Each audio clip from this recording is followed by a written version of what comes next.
The scream that tore through the desert silence made Owen Dalton's blood run cold, and he reined in his horse so sharply the animal reared back on its haunches. The Wyoming Territory stretched endlessly around him in the summer of 1878, a harsh landscape of sage and stone where death came easy and mercy was scarce. He had been tracking a wounded elk for the better part of 3 hours, moving through the rocky terrain with the practiced silence of a man who had spent the last 8 years living alone in the mountains. But that sound made him forget everything else. It was a woman's voice, raw with pain and terror, coming from somewhere beyond the ridge to his east. Owen was not a man who involved himself in the troubles of others. At 28 years old, he had built a life of solitude in the high country, trapping fur and hunting game, trading only when necessity drove him down to the scattered settlements. His body bore the marks of that harsh existence, all corded muscle and scarred skin stretched over a frame that stood well over 6 feet. His dark hair hung past his shoulders, held back by a strip of leather, and his beard was thick and untrimmed. Most folks took one look at him and crossed to the other side of the street, which suited him just fine. But that scream changed something. Maybe it was the desperation in it, or maybe it was the fact that he had not heard another human voice in nearly 2 months. Whatever the reason, Owen turned his horse toward the sound and urged the animal into a careful walk up the rocky slope. His rifle rested across his lap, ready but not raised. In this country, you learn to be cautious about everything. The scene that greeted him on the other side of the ridge made his jaw tighten with anger. A covered wagon sat, broken and abandoned, one wheel shattered, supplies scattered across the ground like someone had gone through them in a hurry. Vultures circled overhead, and he could see why.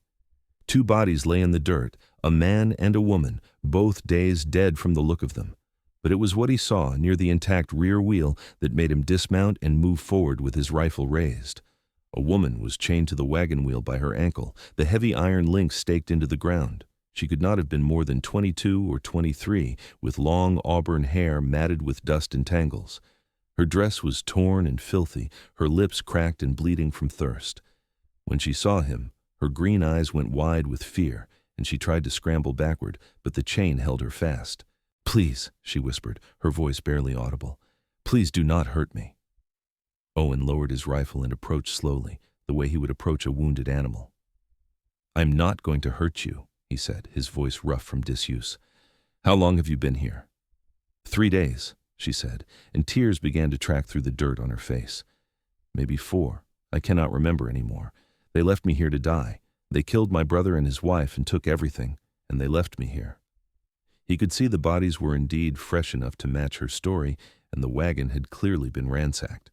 Raiders, most likely, or outlaws passing through. The territory was full of men who would kill for a handful of coins and think nothing of leaving a woman chained in the desert. Owen knelt by the stake and examined the chain. It was thick iron, secured with a padlock, and the cuff around her ankle was cutting into her skin, leaving raw wounds that were starting to fester. "I do not have a key," he said, "but I can break the chain. It is going to be loud, and it might hurt when I do it. Can you stay still?" She nodded, biting her lip. Owen went to his horse and retrieved his tools, a heavy hammer and a chisel he used for working metal and stone. He positioned the chisel against one of the chain links closest to the stake and told her to turn her head away. Then he brought the hammer down with all the considerable strength in his arms. The sound rang out across the desert like a bell, and sparks flew from the metal. 3 more strikes, each one precise and powerful, and the link shattered. The woman sagged forward with relief, but Owen caught her before she could collapse. "Easy now," he said. "You've been in one position too long. Give your body time to adjust." He carried her to the shade on the far side of the wagon, and she weighed almost nothing in his arms. When had she last eaten? He set her down carefully and went to fetch his water skin. "Drink slowly," he instructed. "Too much too fast will make you sick." She obeyed, taking small sips while he examined the damage to her ankle. The cuff was still locked around it, but at least she was free of the stake. He would need proper tools to remove it, tools he had back at his cabin in the mountains. For now, he wrapped the raw skin with a clean cloth from his pack and gave her some dried meat to chew on. "What is your name?" he asked as he worked. "Katherine," she said between sips of water. "Katherine Morgan. My brother was David, and his wife was Sarah. We were traveling from Missouri to California. David wanted to try his luck with farming out west. Her voice broke. We should have stayed home. Katherine, Owen repeated, testing the name. I am Owen Dalton. I live about 20 miles north of here, up in the mountains. I will take you there, get you cleaned up and fed, and then I can take you to the nearest town. That is Hamilton, about 40 miles southwest. Thank you, she whispered. I thought I was going to die here. I prayed someone would come, but after 3 days I had stopped hoping. Owen looked at the two bodies and then back at Katherine. Do you want me to bury them before we go? It will take time and the sun is getting high, but I will do it if you want to say goodbye properly. Fresh tears spilled down her cheeks. Yes, please. They deserve that much. It took Owen 2 hours to dig graves deep enough in the rocky soil to keep the scavengers out. He was stripped to the waist by the end, his muscled torso gleaming with sweat in the relentless sun. Katherine watched from the shade, still too weak to help, but she recited prayers over each grave when he was finished. Owen found a broken board from the wagon and carved their names with his knife, then set the markers at the head of each mound. By the time they were ready to leave, the afternoon heat was at its peak. Owen filled his waterskins from the barrel that had somehow survived the raid, then lifted Katherine onto his horse.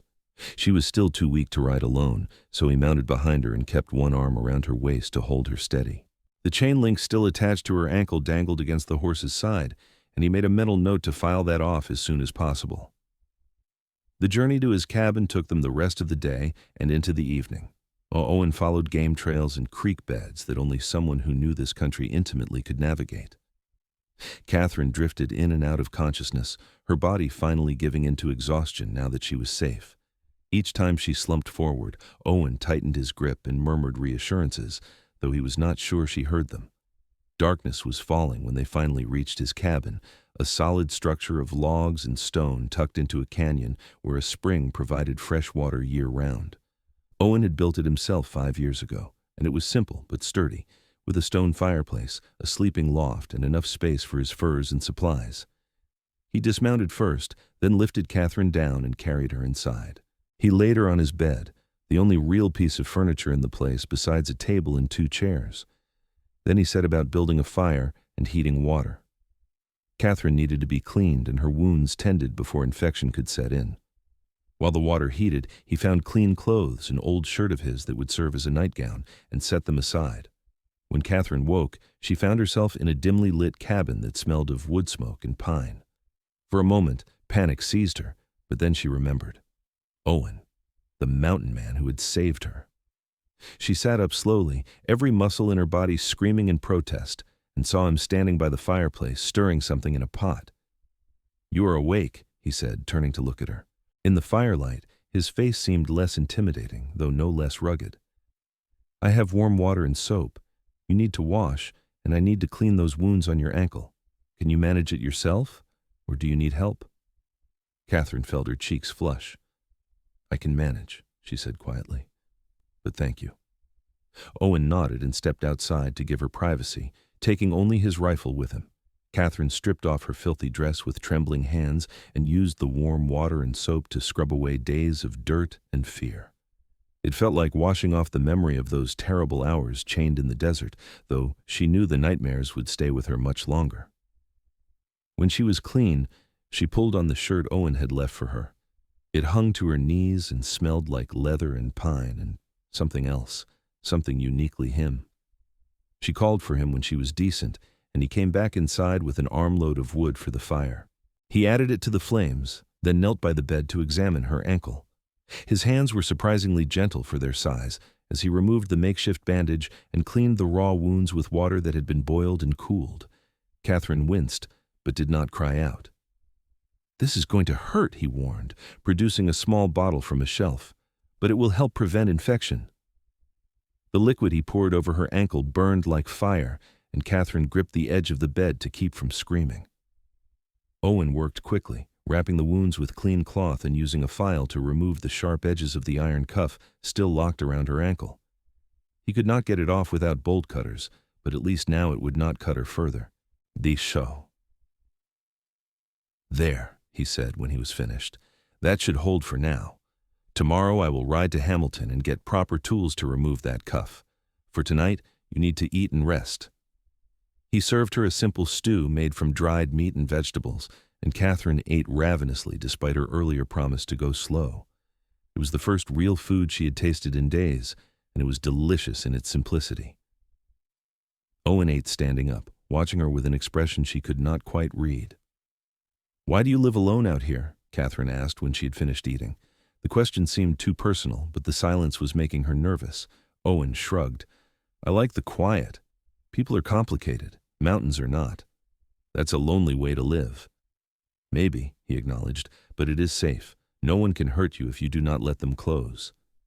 Katherine heard the pain behind those words and wondered what had driven him to such isolation. She wanted to ask more, but exhaustion was pulling her down again. Her eyelids felt impossibly heavy, and the bed was so comfortable after days on hard ground. "You take the bed," Owen said, reading her fatigue. "I will sleep by the fire." "This is your home," Katherine protested. "I cannot take your bed." "You need it more than I do. I have slept on harder ground than this floor." His tone left no room for argument, so Katherine lay back down and pulled the blanket over herself. Within minutes, she was asleep. Owen sat by the fire long into the night, watching the flames and trying to make sense of what he'd gotten himself into. He had saved her because it was the right thing to do, but now she was here, in his space, disrupting the careful solitude he had built. She was beautiful, even filthy and exhausted as she had been. Now, clean and resting peacefully in his bed, she was stunning. He could not help but notice the way the firelight caught in her auburn hair, turning it to copper and gold. He shook his head, annoyed with himself. She was injured and traumatized, and he was thinking about how pretty she was. That was not like him. Owen had learned years ago to keep his distance from women, from everyone really. Getting close only led to pain, and he had experienced enough of that for one lifetime. But as he finally lay down on the floor by the fire, wrapping himself in a spare blanket, he could not shake the memory of how she had felt in his arms, light and fragile and trusting. It had been a long time since anyone had trusted him with anything. The next morning, Owen woke before dawn and found Katherine still sleeping soundly. He left her a note saying he had gone to Hamilton for supplies and would return by evening, then saddled his horse and rode out into the gray pre-dawn light. The journey to Hamilton took him 5 hours, following the main trail that connected the scattered ranches and mining claims to the town. Hamilton, Nevada was a rough place, born from the silver strikes of the late 1860s and hanging on through sheer stubbornness. The main street was lined with saloons, supply stores, and a general store that carried everything from mining equipment to ladies' dresses. Owen tied his horse outside the general store and went inside, his list short but specific: bolt cutters, medical supplies, and a proper dress for Katherine. The last item made him uncomfortable, but she could not wear his shirt forever. The storekeeper, a thin man named Harvey, raised his eyebrows when Owen requested a lady's dress. "Getting married, Dalton? I did not think I would ever see the day." "Mind your own business," Owen said flatly, but without real anger. "Just get me something practical in a size for a woman about this tall." He held his hand at approximately Katherine's height, and not too fancy. She has been through enough without squeezing into something uncomfortable. Harvey pulled out several options, and Owen selected a simple calico dress in dark blue with a pattern of small white flowers. It came with a petticoat and proper undergarments, which made Owen's face heat with embarrassment, but he bought them anyway. He added a pair of ladies' boots, guessing at the size, and a brush for her hair. As he was paying, the town sheriff, a grizzled man named Tom Brennan, walked into the store. "Owen Dalton," Brennan said with surprise. "I have not seen you in town since last winter. What brings you down from your mountain?"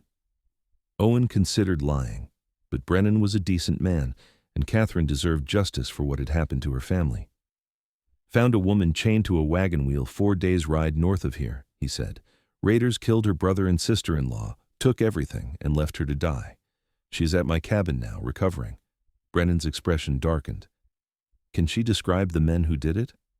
"I have not asked yet. She was in bad shape when I found her, but I will get details and bring them to you next time I'm in town." "You do that. We have had reports of a gang operating in this area, 5 or 6 men, hitting wagons on the trail from Missouri. If she can identify them, we might finally be able to put a stop to it." Brennan paused, then added, "You're a good man, Dalton. helping her like that, most folks would have ridden on by. Owen did not respond to the compliment. He finished his purchases, loaded everything onto his horse, and began the long ride back to his cabin. The sun was setting when he finally arrived, painting the canyon walls in shades of orange and red. Smoke rose from the chimney, which surprised him until he realized Katherine must have kept the fire going. He found her sitting at the table, still wearing his shirt but looking much better than she had the night before. She had brushed her hair as best she could with her fingers, and some color had returned to her cheeks. When she saw him, her face lit up with relief. "I was starting to worry," she admitted. "I did not know if you were coming back." Owen felt an unexpected pang in his chest at her words. "I said I would be back by evening. I keep my word." He set his packages on the table. "I brought you a dress and some other things you will need. And I have bolt cutters for that cuff." Katherine's eyes filled with tears again, but this time they seemed to be from gratitude rather than pain. "You did not have to do all that." "Yes, I did," Owen said simply. "Now, let me get that iron off your ankle before it causes more damage." The bolt cutters made quick work of the lock, and the cuff fell away with a satisfying clunk.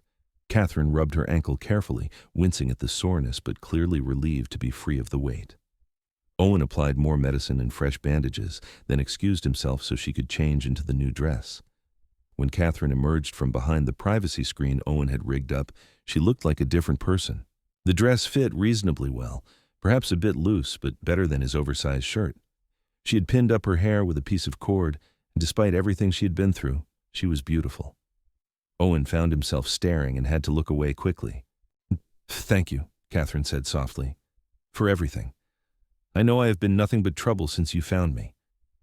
"You are not trouble," Owen said gruffly. "What happened to you was not your fault. Now sit down and eat something. I brought fresh supplies from town." Over dinner, Owen told her about his conversation with Sheriff Brennan. "He wants to know if you can describe the men who attacked you. They have been hitting other wagons, too." Katherine's hands trembled as she set down her fork. "There were 6 of them," she said quietly. "I remember because David tried to count them when they first approached us. They seemed friendly at first, asking if we needed help with our wheel.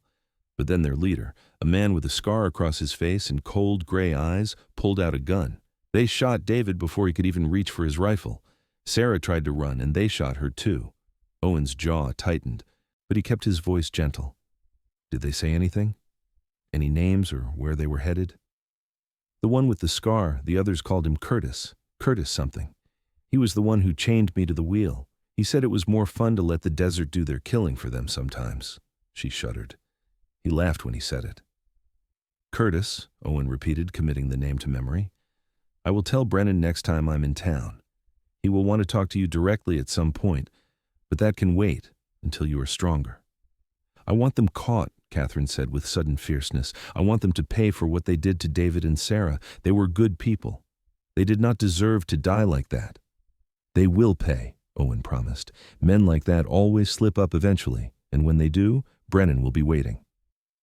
Over the following days, Katherine grew stronger. Owen showed her around his property, the spring where he got his water, the smokehouse where he cured meat, the lean-to where he kept his furs. She was curious about everything, asking questions about how he survived out here alone, what he did during the long winters, whether he ever got lonely. "Sometimes," Owen admitted one afternoon as they sat by the spring, watching the water bubble up from the rocks. "But lonely is better than hurt. People let you down. Mountains do not." "What happened to you?" Katherine asked gently. "What made you give up on people?" Owen was quiet for a long time, and Katherine thought he was not going to answer. But finally, he spoke. "I had a family once, a wife and a baby daughter. We lived in Kansas, had a farm, the whole dream. But there was a raid, Comanche warriors angry about settlers taking their land. I do not blame them for being angry, but they killed my wife and daughter.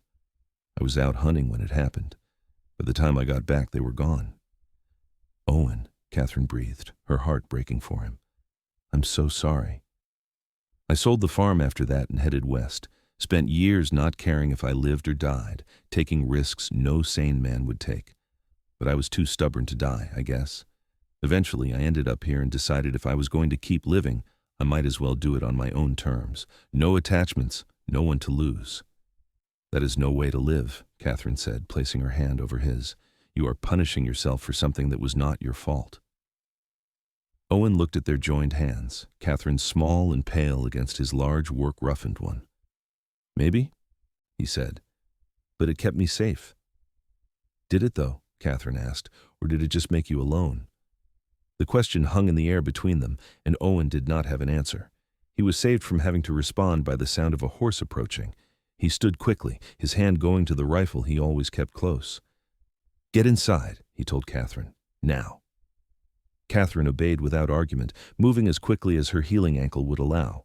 Owen positioned himself between the cabin and the approaching rider, his rifle raised but not aimed. A moment later, Sheriff Brennan rode into view, his hands visible and empty. Easy, Dalton, Brennan called. I come in peace. I was hoping to talk to Miss Morgan if she's feeling up to it. Owen lowered his rifle but did not move from his defensive position. She is inside. I will ask if she wants to talk to you. Katherine appeared in the doorway before he could go to her. It is all right, Owen. I will talk to him. Brennan dismounted and removed his hat respectfully. Miss Morgan, I am Sheriff Tom Brennan from Hamilton. I'm sorry for your loss and what you have been through. I was hoping you could tell me more about the men who attacked you and your family. Katherine repeated what she had told Owen, adding more details as they came back to her. The color of the horses the raiders rode, the accents in their voices, the fact that two of them had matching tattoos on their forearms. Brennan took notes, nodding grimly. This matches what we know about Curtis Yates and his gang, Brennan said when she was finished. They have been operating out of the territory for about 6 months now, hitting wagon trains and stagecoaches. You are the first survivor we have found. Most folks they rob end up dead, buried somewhere out in the desert where no one will find them. Can you catch them? Katherine asked. With your testimony, we have a better chance. I have sent word to the federal marshals. Crossing state lines makes this their jurisdiction too. Between us, we will get them. Brennan turned to Owen. I need Miss Morgan to come into town to give an official statement, and eventually she will need to testify at trial, assuming we catch these men. I will bring her in a few days, Owen said. She is still recovering. That is fine. Just do not wait too long. The fresher the details, the better. Brennan put his hat back on and mounted his horse. Miss Morgan, you are lucky Dalton found you when he did. He may live like a hermit, but he is one of the best men I know. After Brennan left, Katherine looked at Owen with a small smile. I was already aware of that, she said. Over the next week, something shifted between them. Owen found himself talking more, telling Katherine stories about his time in the mountains, the wildlife he had seen, the hard winters and beautiful summers. Katherine told him about her life in Missouri, her childhood on a small farm, her dreams of seeing the ocean someday. They fell into an easy rhythm, working side by side. Katherine insisted on helping with chores, despite Owen's protests that she should rest. She cooked meals while he hunted, mended his worn clothing while he worked on his furs. In the evenings, they sat by the fire and talked until the stars filled the sky. Owen tried to ignore the growing warmth in his chest whenever Katherine smiled at him. He tried not to notice how the cabin felt less empty with her in it, how her laughter made something in him that had been frozen for years start to thaw. But it was becoming harder to deny what was happening. Katherine felt it too. She found herself watching Owen when he did not know she was looking, admiring the strength in his arms as he split wood, the gentleness in his hands when he changed her bandages, the rare smile that transformed his rugged face into something almost boyish. She had never felt safer than she did here with him, and that realization both comforted and frightened her. One evening, about 2 weeks after Owen had found her, they sat outside, watching the sunset paint the canyon walls. Katherine's ankle had healed enough that she could walk without pain, and she no longer needed bandages. The time was coming when they would have to go to Hamilton, and both of them were avoiding talking about what would happen after that. I should take you to town soon, Owen said finally, breaking the comfortable silence. You need to give that statement to Brennan, and you will need to figure out what you want to do next. You cannot stay here forever. Why not? The words were out before Katherine could stop them. She felt her cheeks heat with embarrassment. I mean, I know this is your home and you value your privacy, but I have been thinking. I have no family left, no reason to go to California now, and I like it here. I like the quiet and the mountains and... She trailed off, not quite brave enough to finish the sentence. "And what?" Owen asked, his voice rough. Katherine took a breath and turned to face him. "And you. I like you, Owen. More than like, if I'm being honest. I know it has only been 2 weeks, but you saved my life, and you have been nothing but kind to me. You make me feel safe in a way I've never felt before, and I think, maybe, I make you feel less alone." Owen stared at her, his heart pounding. Everything in him wanted to tell her yes, to ask her to stay, to take her in his arms and never let go. But the old fear rose up, the memory of loss and pain. "Katherine, you do not know what you are saying. You are grateful because I helped you, but that is not the same as caring about someone. And even if it was, I am not the kind of man you should tie yourself to. I live in a cabin in the middle of nowhere. I do not talk much. I have got more baggage than a freight wagon." "I know exactly what I am saying," Katherine said firmly, "and I know you have been hurt. I have been hurt too. But hiding from life is not living, Owen. You said that to me yourself when you told me about your family. Do you not deserve a second chance at happiness?" "I do not want to lose anyone else," Owen said, and his voice cracked on the words. "I could not survive that again." Katherine reached out and took his face in her hands, forcing him to look at her. "You will not lose me. I am right here, and I'm not going anywhere unless you send me away. I love you, Owen Dalton. I know it is fast and maybe crazy. But I love you, and I think you love me too, even if you are too scared to say it." Owen closed his eyes, feeling tears threaten for the first time in years. "I do," he whispered. "God help me, I do love you. But I do not know how to do this. I do not know how to let someone in again." "Then let me show you," Katherine said softly. She leaned forward and kissed him, gentle and sweet and full of promise. Owen kissed her back, his arms coming around her and pulling her close. She fit against him perfectly, and the last of his walls crumbled. When they finally pulled apart, both of them were smiling. "Stay," Owen said. "Please stay with me. I do not have much to offer, but what I have is yours." "That is all I want," Katherine said, resting her head against his chest. "You are all I want." They traveled to Hamilton the next day so Katherine could give her official statement to Sheriff Brennan. The entire town seemed to know about the woman Owen Dalton had rescued, and curious eyes followed them everywhere. Owen kept Katherine close, his hand at the small of her back, his eyes warning anyone who looked too long or too familiarly at her. Brennan took Katherine's statement and promised to keep her informed about the hunt for Curtis Yates and his gang. "We will get them," he assured her, "and when we do, we will need you to testify. But that might not be for months. Where can I reach you when the time comes?" "She will be with me," Owen said before Katherine could answer. "At my cabin." Brennan raised his eyebrows but had the good sense not to comment. "Congratulations, then," he said simply. "You two look happy." Before they left town, Owen took Katherine to the general store and bought her more clothes, supplies, and a ring. It was simple silver with a small blue stone, nothing fancy, but Katherine's eyes filled with tears when he slipped it onto her finger. "Will you marry me?" Owen asked, there in the middle of the general store with Harvey, watching with unabashed interest. "I know I should do this proper, with flowers and getting down on one knee, but I've never been good at doing things the expected way. I love you, Katherine Morgan. Will you be my wife?" "Yes," Katherine said, laughing and crying at the same time. "Yes, I will marry you." Harvey whooped with joy and immediately started spreading the news. By the time Owen and Katherine left the store, half the town knew that the mountain man was getting married. The local preacher, Reverend Williams, offered to perform the ceremony the next day, and despite Owen's desire to get back to the peace of his cabin, Katherine convinced him to stay. They were married the following afternoon in the small church on the edge of town. Katherine wore a new white dress that the seamstress had stayed up all night to finish, and Owen wore clean clothes with his hair pulled back and his beard neatly trimmed. Sheriff Brennan stood as witness, along with Harvey and his wife Martha. When the Reverend pronounced them man and wife and told Owen he could kiss his bride, Owen did so with a tenderness that made Martha cry. Katherine looked up at her husband, this rough mountain man with the gentle heart, and felt a surge of joy so profound it almost hurt. They spent their wedding night at the small hotel in town, the first time Katherine had slept in a real bed since before the attack. Owen was nervous, worried about hurting her or moving too fast, but Katherine guided him with patience and love. They came together as husband and wife, learning each other's bodies and hearts, and when they finally fell asleep in each other's arms, both of them felt complete in a way neither had expected to feel again. The journey back to the cabin the next morning felt different somehow. Katherine was not just a guest now, but a permanent part of Owen's life.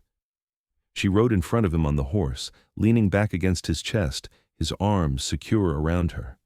They talked about the future, about how they would add on to the cabin to make more room, about the children they might have someday, about growing old together in these mountains. Life settled into a new pattern. Katherine proved to be stronger and more capable than Owen had anticipated. She learned to cure meat, to tan hides, to read the signs of changing weather. Owen taught her to shoot his rifle, and she became a decent shot, though not as good as he was. They worked side by side, building their life together, and with each passing day, the love between them grew deeper. 3 months after their wedding, Katherine realized she was pregnant. She told Owen one evening as they sat by the fire, and his face went through a range of emotions so quickly she almost laughed. Fear, joy, terror, and wonder all flashed across his features. "Are you sure?" he asked, his hand going to her still flat stomach. "I am sure," Katherine said. "Are you happy?" Owen pulled her into his arms and held her tight. "I am terrified," he admitted, "but yes, I'm happy. So happy I do not have words for it." The pregnancy was not easy. The cabin was isolated, and the nearest doctor was in Hamilton, a hard day's ride away. Owen worried constantly, and Katherine caught him watching her with concerned eyes more than once. But she remained healthy and strong, and as her belly grew, so did Owen's excitement. Winter came early that year, and they were snowed in for weeks at a time. But the cabin was warm, and they had plenty of supplies. Owen spent the long evenings talking to Katherine's belly, telling their unborn child stories about the mountains and the animals that lived there. Katherine would rest her hands over his and smile, feeling more content than she had ever imagined possible. In early March of 1879, on a night when the stars were so bright they seemed close enough to touch, Katherine went into labor. Owen had been preparing for this moment for months, reading every book he could find about childbirth, stockpiling supplies, even practicing with the midwife in Hamilton during their last visit to town. But when the moment came, all his preparation fled his mind, and he was simply a terrified man watching the woman he loved in pain. "I am here," he kept saying, holding Katherine's hand as she labored. "I am right here. You are doing so well. I love you so much." Katherine gripped his hand so hard he thought his bones might break, but he did not complain. The labor lasted through the night and into the dawn, and when their son finally slipped into the world with a lusty cry, Owen caught him with shaking hands and tears streaming down his face. "A boy," he said, his voice choked with emotion. "Katherine, we have a son." Katherine reached for the baby, and Owen placed him in her arms, then helped her get the baby to nurse. The three of them stayed like that for a long time, Katherine exhausted but glowing, Owen hovering over them both with a protective fierceness that would have been comical if it was not so sweet. They named him David, after Katherine's brother, and he was perfect. He had Owen's dark hair and Katherine's green eyes, and from the moment he arrived, he owned their hearts completely. Owen, who had been so afraid of losing someone again, fell completely in love with his son. He carried David everywhere, showed him the mountains even when he was too young to understand, talked to him about everything and nothing. Katherine watched her husband with their child and fell in love with him all over again. This man who had been so broken, so convinced he was better off alone, had become the most devoted father she could have imagined. 6 months after David's birth, Sheriff Brennan rode up to the cabin with news. Curtis Yates and his gang had been caught in Utah Territory trying to rob a bank. 2 of them had been killed in the shootout, and the rest were in custody awaiting trial. Brennan needed Katherine to come to Salt Lake City to testify. It meant leaving David with Martha in Hamilton while Owen and Katherine traveled to Utah, something neither of them wanted to do. But Katherine was determined to see justice done for her brother and sister-in-law. Owen arranged for Martha to care for David, and they made the journey to Salt Lake City. The trial was difficult. Katherine had to recount everything that had happened, had to look at Curtis Yates and the 3 surviving members of his gang as they sat in the courtroom without a hint of remorse. But she held her head high and told her story clearly, and when the jury returned a guilty verdict for all 4 men, she felt a weight lift from her shoulders. "It is over," Owen said as they left the courthouse. Curtis Yates and his men would hang, and Katherine's testimony had helped ensure that. "You can put this behind you now." "I already did," Katherine said, taking his hand. "The moment you saved me, I started building a new life. This was just closing the door on the old one." They hurried back to Hamilton and were reunited with David, who had grown so much in the week they had been gone that Katherine almost cried. They rode back to their cabin in the mountains, their family complete, and settled back into the rhythms of their life. The years passed peacefully. David grew into a strong, curious boy who loved the mountains as much as his father did. When he was 3, Katherine gave birth to a daughter they named Sarah, after David's wife. 2 years after that, another son arrived, whom they named Samuel.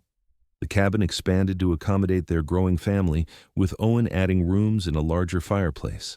Katherine thrived in her role as wife and mother, but she never lost the strength and independence that had helped her survive those days chained in the desert. She taught her children to read and write, to respect the land they lived on, and to be kind to all living things. Owen taught them to hunt and track, to survive in the wilderness, and to stand up for what was right. Sometimes, travelers would pass near their canyon, and word would spread of the mountain man and his family who lived there. People told stories about how Owen had found Katherine chained to a wagon wheel and had broken her chains with his bare hands, carrying her to freedom. The stories grew more elaborate with each telling, but the core truth remained. A man who had given up on love had found it again, and a woman who had nearly died alone had found a family. On a warm summer evening in 1890, when David was 11 and learning to track elk with his father, and Sarah was 8 and helping Katherine with the garden, and Samuel was 6 and full of endless energy, Owen and Katherine sat outside their cabin watching the sunset. 12 years had passed since that day he had found her in the desert, and both of them bore the marks of time. Owen's beard was shot through with gray, and Katherine had lines at the corners of her eyes from years of smiling. But they still looked at each other with the same love and wonder they had felt on their wedding day. "Do you ever regret it?" Owen asked, taking Katherine's hand. "Staying here with me instead of going to California, seeing the world?" Katherine laughed and squeezed his hand. "Not for a single moment. You gave me everything I ever wanted, Owen. You gave me love and safety and a family. You gave me a home. I am exactly where I am supposed to be." "I'm the one who should be grateful," Owen said softly. "You saved me just as much as I saved you. Maybe more. You taught me that love is worth the risk, that opening your heart is not weakness, but the bravest thing you can do." Katherine leaned her head on his shoulder and watched their children play in the fading light. David was showing Sarah how to identify animal tracks in the dirt, and Samuel was building something elaborate with sticks and stones. Their laughter echoed off the canyon walls, a sound of pure joy. "We built something good here," Katherine said. "Against all odds, we built something beautiful." Owen kissed the top of her head, breathing in the familiar scent of her hair. "We did. And I would not change a single thing about how we got here. Not the pain, not the fear, not the hardship. It all led me to you." As darkness fell and the stars began to appear, one by one, the family gathered inside the cabin. Owen lit the fire while Katherine served dinner. David told stories about what he had learned that day. Sarah shared a flower she had pressed in a book, and Samuel climbed into Owen's lap and promptly fell asleep. Katherine watched her husband hold their youngest son, saw the tenderness in his eyes, and felt her heart swell with gratitude. This was the life she had dreamed of during those terrible days in the desert, chained and alone and certain she would die. She had prayed for rescue, and the universe had sent her Owen Dalton, a man as scarred and broken as she had been. Together, they had healed each other, built a life from the ashes of their losses, and created something that would endure long after they were gone. Years continued to pass in the mountains. The children grew, and eventually they had children of their own. David married a girl from Hamilton and built his own cabin a few miles from his parents. Sarah became a teacher, bringing education to the scattered families in the territory. Samuel, always the adventurous one, became a scout for the cavalry before settling down with a ranch of his own. Owen and Katherine grew old together, their love deepening with each passing year. They faced hardships as all couples do, winters that were too harsh and summers that were too dry, illnesses that scared them and losses that hurt them. But they faced everything together, hand in hand, and that made all the difference. On a crisp autumn day in 1910, Owen Dalton passed away peacefully in his sleep, with Katherine holding his hand and their children and grandchildren gathered around him. He was 60 years old and had lived a life he never thought he would have. His last words were for Katherine, a simple "I love you" that held a lifetime of meaning. Katherine grieved deeply for the man who had saved her and loved her and built a beautiful life with her. But she did not retreat into sadness. Instead, she stayed in the cabin they had shared, surrounded by memories and family, and she lived fully for another 8 years.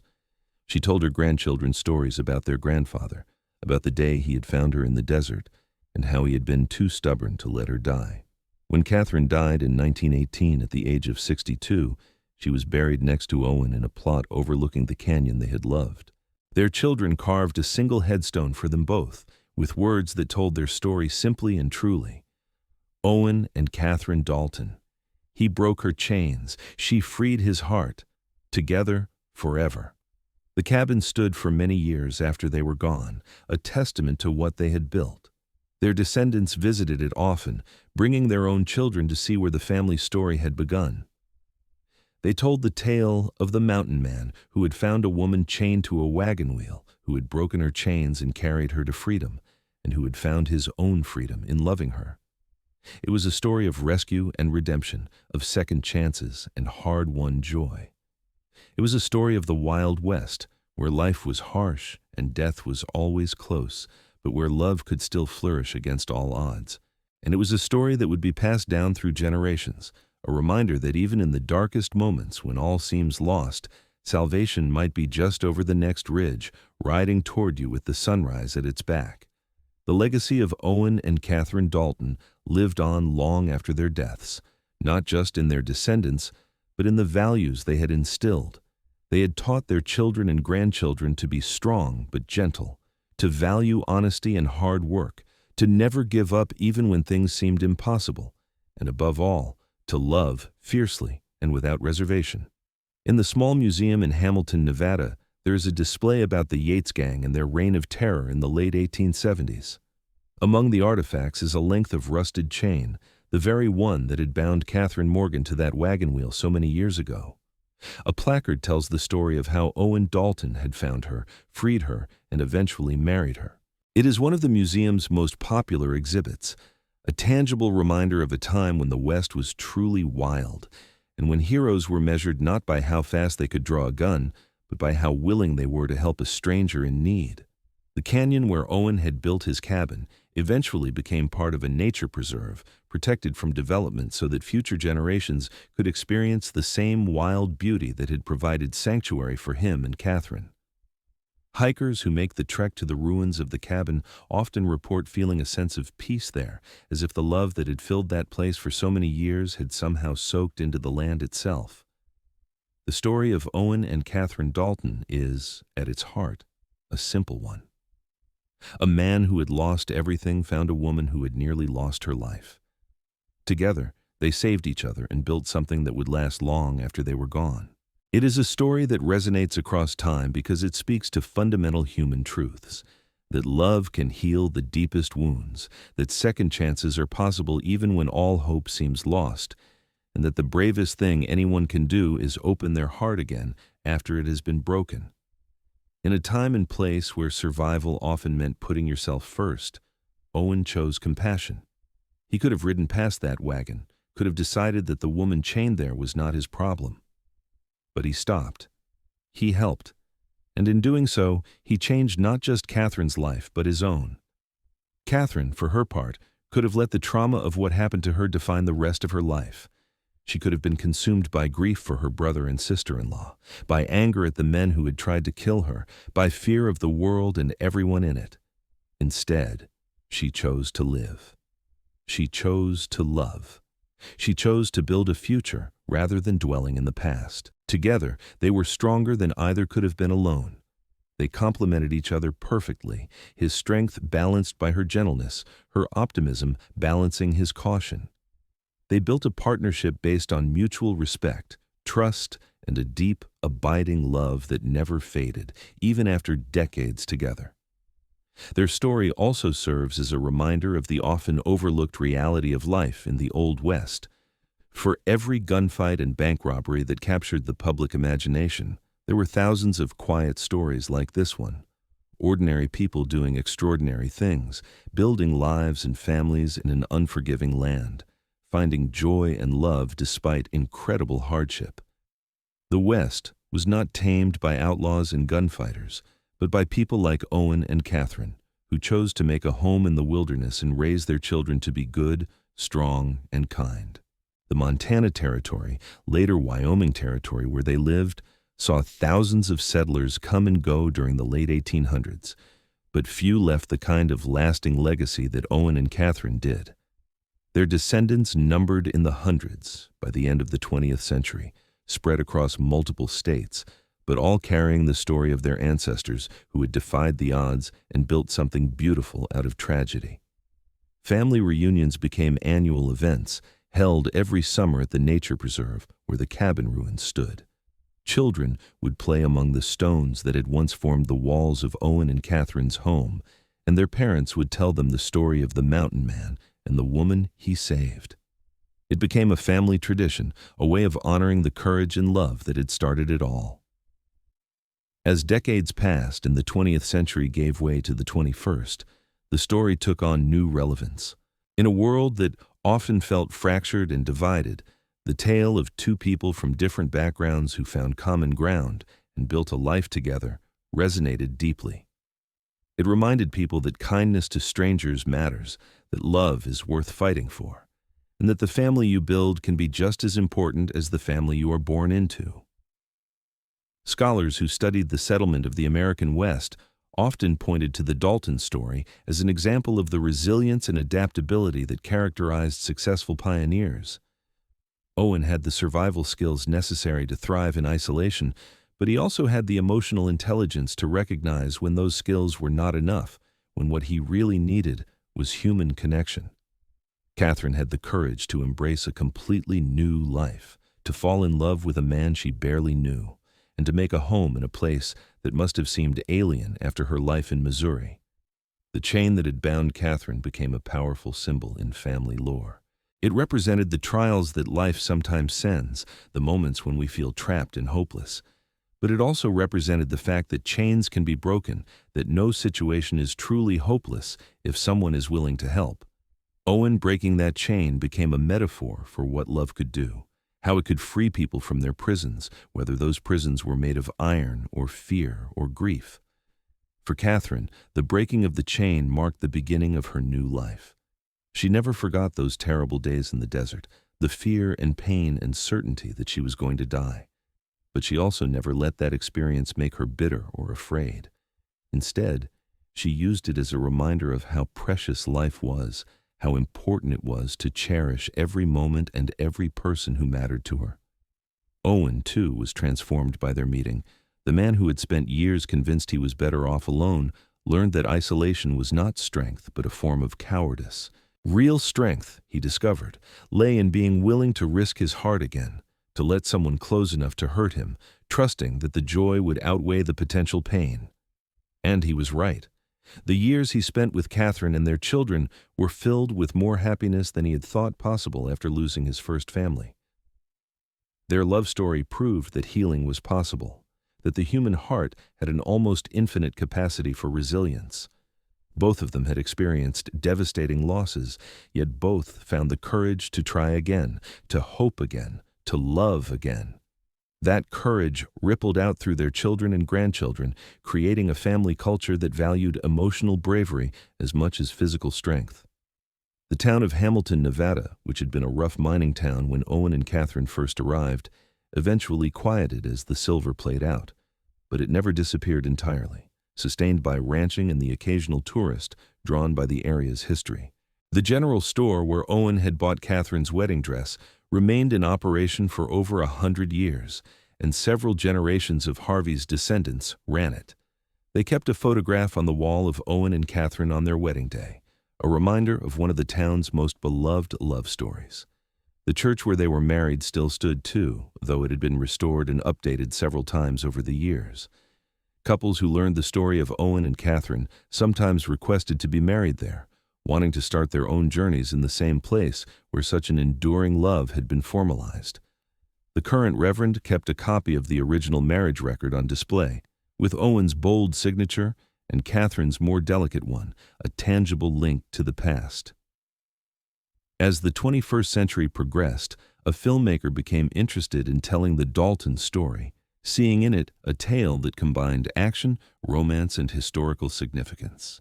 The Dalton descendants were approached about optioning the film rights, and after much discussion, they agreed, on the condition that the story be told accurately and respectfully. The resulting film brought the story to a wider audience than ever before, introducing millions of people to Owen and Katherine and their extraordinary journey from tragedy to triumph. But for those who carried Dalton blood in their veins, the story was more than just entertainment. It was their heritage, a reminder of where they came from and the values they were meant to uphold. When times got tough, when relationships seemed impossible, when grief or fear threatened to overwhelm them, they thought of Owen finding Katherine in that desert, of him choosing to help rather than to pass by, of the life they built together from such unpromising beginnings. And they found strength in that legacy. The chain that Owen had broken that day in 1878 had long since rusted away to nothing in the museum display, but its symbolic power remained undiminished. Every Dalton descendant knew the story of that chain, what it represented, and what its breaking had made possible. Some of them got tattoos of broken chains, a permanent reminder of their family's origin story. Others kept pieces of chain link as charms or decorative items in their homes. But the real legacy was not in symbols or stories, as powerful as those were. The real legacy was in the way the Daltons lived their lives. They were known for being the first to help a neighbor in need, for standing up against injustice, for valuing kindness and compassion as much as strength and determination.